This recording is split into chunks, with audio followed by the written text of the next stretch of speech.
इस elite academy में एक अनकहा नियम था। असली रईस लोग मछली के गाल से निकला चांद जैसा नर्म मांस ही खाते थे। इसलिए जैसे ही कोई मछली की पीठ से बड़ा कौर तोड़ता, वो तुरंत गरीब साबित हो जाता। ये high society game top 4 syndicates के वारिसों ने बनाया था, जहां हर साल 50 गरीब छात्रों को अमीर बनने का नाटक करने के लिए चुना जाता। समय सीमा ठीक 1 महीना। सफल हुए तो भारी कैश प्राइज, लेकिन जरा सी चूक पर 50 साल तक मुफ्त में काम। और मैं बस एक मामूली इंसान, नीचे से भी नीचे जीते हुए, हर दिन खाने और गर्म रहने के लिए जूझता। एक अजीब संयोग से खाना डिलीवर करते वक्त इस एकेडमी द्वारा चुन लिया गया। हाथ में सुनहरे किनारों वाला इनविटेशन लिए, घर पर बिस्तर पर पड़ी मां को याद करते हुए आखिर मैंने सिर हिला दिया और इस बेतुके खेल में कूद पड़ा। पहले दिन मैं पूरी कोशिश कर रहा था कि अपने अंदर उस ठंडी घमंडी रईसी आभा को जगा सकूं। एक किफायती लग्जरी ब्रांड का सूटकेस घसीटते हुए जब मैं गेट पर पहुंचा, तो वहां अमीर लड़के लड़कियों की भीड़ तमाशा देखने के लिए जमा थी। सबकी निगाहें उन अनाड़ी नकली अमीरों पर थी, जिनका वो मजाक उड़ाने वाले थे।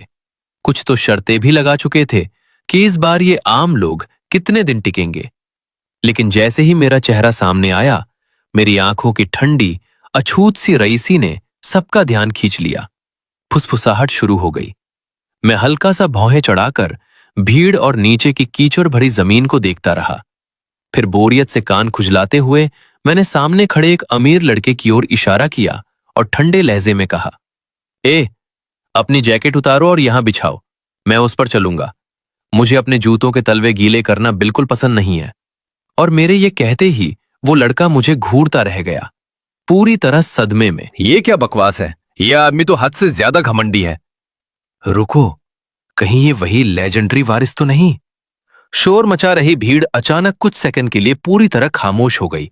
किसी की भी हिम्मत नहीं हुई कि कुछ बोल सके या जवाब दे सके, क्योंकि इस साल 4 बड़े खानदानों ने खेल को और मुश्किल बनाने के लिए एक नया पागलपन भरा ट्विस्ट जोड़ा था। वो असली सबसे ताकतवर एलीट वारिस, जो आमतौर पर छिपे रहते थे, खुद को नए नए गरीब छात्रों के रूप में भेस बदलकर मैदान में उतार चुके थे। मैं बस एक मामूली सा सूटकेस घसीट रहा था, लेकिन भीड़ में खड़ा कोई भी ये समझ नहीं पा रहा था कि मैं सच में एक गरीब लड़का हूं जो अमीर बनने का नाटक कर रहा है, या फिर एक अरबपति वारिस जो सबको कुचलने के लिए जानबूझकर ऐसा दिखावा कर रहा है। मैंने अपनी आंखें हल्की सी सिकोड़ ली। मेरा चेहरा बर्फ जैसा ठंडा था, जैसे मुझे आसपास मौजूद किसी भी इंसान से कोई मतलब ही नहीं। मेरी नजर जहां भी पड़ती, वहां खड़े अमीर लड़के और बिगड़ी हुई लड़कियां अंदर तक कांप उठते।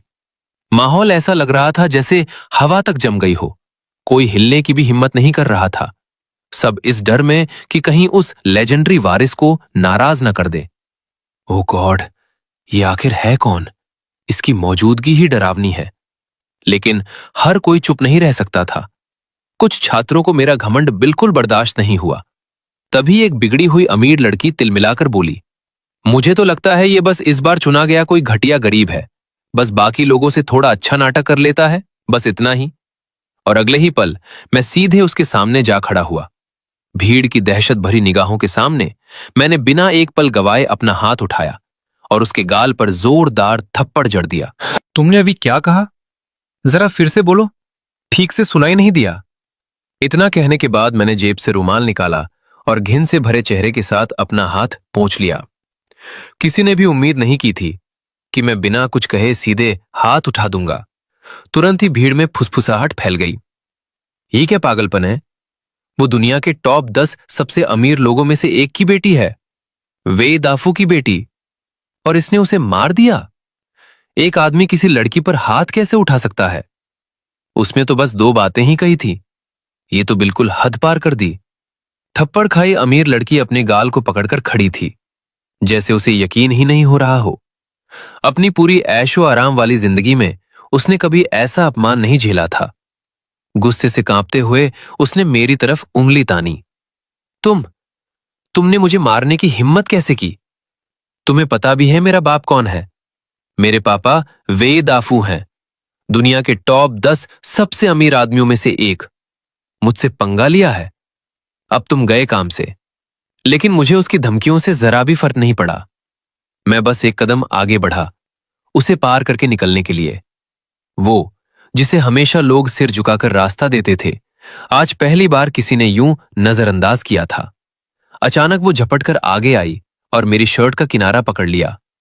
यही रुक जाओ, किसने तुम्हें जाने की इजाजत दी? तभी अचानक टन की आवाज हुई। एक काला चिकना कार्ड जिस पर सुनहरे जटिल डिजाइन उकेरे हुए थे, जमीन पर गिर पड़ा। एक तेज नजर वाले छात्र ने तुरंत उसे देख लिया और हैरानी से चिल्लाया, अरे ये क्या है? सबकी नजरें उसी कार्ड पर टिक गईं। रुको, ये ब्लैक गोल्ड कार्ड है क्या? वही जो पूरी दुनिया में सिर्फ 3 ही हैं। भीड़ में दहशत भरी सांसें गूंज उठीं। मेरे होठों के कोनों पर हल्की सी मुस्कान उभरी। चाल तो बिल्कुल परफेक्ट बैठी। नकली ब्लैक गोल्ड कार्ड बनवाने में जो दौलत उड़ाई, वो वसूल हो गई। मैंने सिर उठाया और घमंड से उस लड़के की तरफ इशारा किया जिसने पहले मेरे कपड़े फेंके थे, फिर जमीन पर पड़े कार्ड की तरफ दिखाते हुए कहा, तुम इसे उठा लो, अब ये तुम्हारा है। वो लड़का जैसे सदमे में जम गया। फिर उसके चेहरे पर अचानक ऐसी खुशी छा गई जैसे लॉटरी लग गई हो। भले ही मैं उससे ऐसे बात कर रहा था जैसे कोई भीख दे रहा हूं, लेकिन उसे जरा भी अपमान महसूस नहीं हुआ। उल्टा वो खुशामदी मुस्कान के साथ दौड़ता हुआ आया, मेरे पैरों के पास से कार्ड उठाया और दोनों हाथों से झुककर मुझे वापस देने लगा। इतना कीमती कार्ड अगर आप 100 बार भी दे, तब भी मैं इसे इस्तेमाल करने की हिम्मत नहीं कर सकता। आप ही इसे संभाल कर रखिए। मैंने घिन से उसे देखा, फिर रूमाल से उस गंदे हो चुके कार्ड को पकड़ा और कलाई झटकते हुए उसे पास पड़े कूड़ेदान में सटीक फेंक दिया। अब ये कार्ड गंदा हो चुका है, मैं इसे कैसे इस्तेमाल करूं? और जब किसी को चाहिए भी नहीं, तो कचरे में ही सही। वो छात्र जिसने पहले कार्ड पहचाना था, अपना सीना पकड़कर खड़ा रह गया। ओह मेरा दिल, ये तो सुप्रीम ब्लैक कार्ड था, पूरी दुनिया में सिर्फ 3, और इसने ऐसे ही फेंक दिया। इसी बीच मेरे सामने खड़ा वही लड़का जिसने पहले कपड़े फेंके थे, घबराकर इधर उधर देखने लगा, जैसे दिमाग में कुछ हिसाब लगा रहा हो। वो पूरी तरह मान चुका था कि मैं कोई छुपा हुआ अरबपति वारिस हूं जो आम इंसान बनकर खेल रहा है। उसने सावधानी से सिर उठाया। हेलो क्लासमेट, मेरा नाम जैन रुई है। मेरा परिवार एक बड़ा होटल एम्पायर चलाता है। क्या मैं जान सकता हूं आप कौन हैं? ये वही सवाल था जो वहां मौजूद हर किसी के दिमाग में घूम रहा था। मैं समझ गया, ये मेरा पहला असली टेस्ट था। अगर पास हुआ तो इस टेढ़े मेढ़े हाई सोसाइटी गेम में मेरी एंट्री पक्की, और अगर फेल हुआ तो सब खत्म। मैंने गहरी सांस ली, अंदर उठ रही घबराहट को दबाया और बर्फ जैसी ठंडी आवाज में कहा, मैं कौन हूं ये जानने लायक तुम अभी बिल्कुल नहीं हो। तभी अचानक स्टूडेंट काउंसिल के लोग भीड़ चीरते हुए वहां आ पहुंचे। रास्ता दो, साइड हटो, जल्दी। वे सीधे मेरे सामने आकर रुक गए। मैं, जो उस वक्त भीड़ के बीच घिरा हुआ एक ठंडा और अलग थलग खड़ा था। तुम गुमोयान हो, सही है ना? फ्रेशमैन रजिस्ट्रेशन के लिए बस तुम ही आखिरी बचे हो जिन्होंने अभी तक चेक इन नहीं किया। जल्दी करो, मेरे साथ चलो। जैसे ही ये शब्द निकले, हमारे आसपास की भीड़ में तुरंत हंगामा मच गया। उसका सरनेम जी यूं है, कहीं वो वही टॉप टियर अमीर खानदान से तो नहीं जो सालों से लो प्रोफाइल रह रहा है? गु फैमिली का यंग मास्टर? मैंने सुना था कि यंग मास्टर गु इस साल ही देश वापस आया है। यकीन नहीं होता कि वो भी इस गेम में शामिल हो गया। स्कूल ने तो सच में इस बार सब कुछ दांव पर लगा दिया है। और वही लड़की जो कुछ पल पहले तक घमंड में चूर थी, अब चुपके से भीड़ के पीछे छिपने लगी, डर से कांपती हुई कि कहीं मैं उस पर कोई भयानक बदला न ले लूं। जंग रुई और भी ज्यादा मेरी खुशामद करने लगा। जल्दी से मेरे हाथ से सूटकेस छीनते हुए बोला, मैं आपका सामान उठा लेता हूं, इतनी छोटी सी चीज आप खुद कैसे उठा सकते हैं? बस मुझे करने दीजिए। और फिर अपने सीने पर हाथ मारकर वफादारी जताने लगा। मैंने ऐसे दिखाया जैसे मुझे कोई फर्क नहीं पड़ता, बस हल्का सा सिर हिलाया और बिना उसकी तरफ दोबारा देखे सीधे आगे बढ़ गया। लेकिन जब किसी की नजर मुझ पर नहीं थी, तो मैंने धीरे से राहत की सांस ली और इधर उधर खड़े अमीर बच्चों के चेहरों पर फैली हैरानी और डर को देखकर समझ गया, मेरा नए लौटे रहस्यमयी जीयू फैमिली के यंग मास्टर वाला किरदार अब पूरी तरह जम चुका है। 3 महीने की मेहनत रंग लाई थी, क्योंकि इस स्कूल में हर कोई बेहद अमीर खानदान से था। एक छोटी सी गलती और मेरी असलियत तुरंत खुल जाती।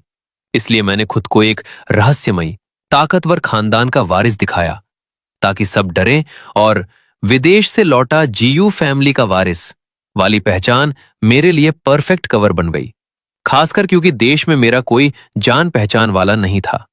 रजिस्ट्रेशन खत्म होने के बाद मैं पूरे आत्मविश्वास के साथ कैंपस में चलता रहा। आलीशान बिल्डिंग्स की तरफ एक नजर तक नहीं डाली, जैसे ये सब मेरे लिए आम बात हो। और मेरी यही ठंडी घमंडी चाल सबको और यकीन दिला रही थी कि मैं सच में वही हूं। धीरे धीरे सबका व्यवहार और भी सम्मान भरा हो गया। तभी मैं एक शानदार महंगी विला के सामने रुका, हाथ उठाकर इशारा करते हुए बोला, जगह ठीक है, मैं यही रहूंगा। पास खड़ी एक लड़की हक्की बक्की रह गई। ये तो 4 बड़े कॉन्ग्लोमरेट्स के वारिसों की विला है, इसकी इतनी हिम्मत कैसे हुई? श्यांगरुई हिचकिचाते हुए बोला, मैं आपको इससे भी अच्छी जगह दिखा सकता हूं, क्यों ना हम कहीं और चलें? लेकिन मैंने उसकी बात अनसुनी कर दी और सीधे विला के अंदर घुस गया। एक कमरे की तरफ इशारा करते हुए बोला, ये कमरा ठीक है, तुम इधर आओ, इसका सारा सामान बाहर फेंको, सब कुछ नया लाओ और जगह को साफ करवा दो। श्यांगरुई डर के मारे पसीने पसीने हो गया। ये कमरा ली शाओ का है, चारों में सबसे गुस्सैल, अगर वो लौट आया तो हम गए। मैंने ठंडी नजर से उसे घूरा। तुम किससे डर रहे हो? वो खुद को क्या साओ का एक पागल फैन गुस्से में आगे बढ़ा, लेकिन उसके दोस्त ने उसे रोक लिया। पागल हो गया है क्या? उसका सरनेम गू है, मरना है क्या? वो वहीं जम गया और बस देखता रह गया जब ऊपर से ली शाओ का सामान एक एक करके खिड़की से बाहर फेंका जाने लगा, जोर की आवाज के साथ नीचे आंगन में गिरता हुआ, और भीड़ में हलचल मच गई। ये पागल हो गया है क्या? ये ली शाओ का सामान है। ऊपर श्यांगरुई ने बिना देर किए फोन मिलाया। हेलो, तुरंत लोगों को भेजो, यंग मास्टर ली के कमरे का सारा सामान बदल दो और पहले से भी बेहतर होना चाहिए। फिर वो नीचे झांक कर मेरी खुशामद करने लगा। मेरा सामान जल्दी से सेट हो गया और जैसे ही मैंने कमरे का दरवाजा बंद किया, बाहर की सारी निगाहें गायब हो गई। मेरा ठंडा चेहरा तुरंत ढह गया और मैं सीधे मुलायम बिस्तर पर गिर पड़ा, सीने पर हाथ रखकर लंबी सांस ली। बाल बाल बचा।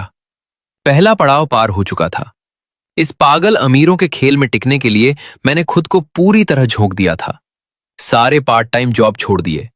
इस स्कूल से मिले 1 लाख एडवांस से 3 महीने पहले एक प्राइवेट इन्वेस्टिगेटर हायर किया। हर अमीर परिवार की जानकारी इकट्ठा कर करके नोटबुक में लिखी। हर छात्र की फैमिली, आदतें, स्वभाव सब कुछ रट लिया। खासकर 4 बड़े घरानों की पूरी जानकारी मुझे जुबानी याद थी।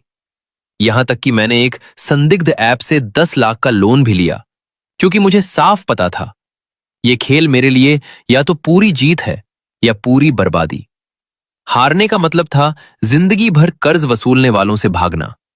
मैं उठकर जेब से मां की फोटो निकाली, आंखों में गंभीरता उतर आई। इस बार मैं सिर्फ ये खेल जीतकर पैसा नहीं लूंगा, बल्कि इस समाज की सीढ़ी पार करके खुद एक असली एलीट बनूंगा। ताकत मिल गई तो मेरा अतीत कभी मुझे छू भी नहीं पाएगा। मैं अब वो इंसान नहीं रहूंगा जिसे सब रौंदते हैं। इस बार मैं सबसे ऊपर खड़ा होऊंगा। अगले दिन घंटी बजते ही मैं क्लास में दाखिल हुआ।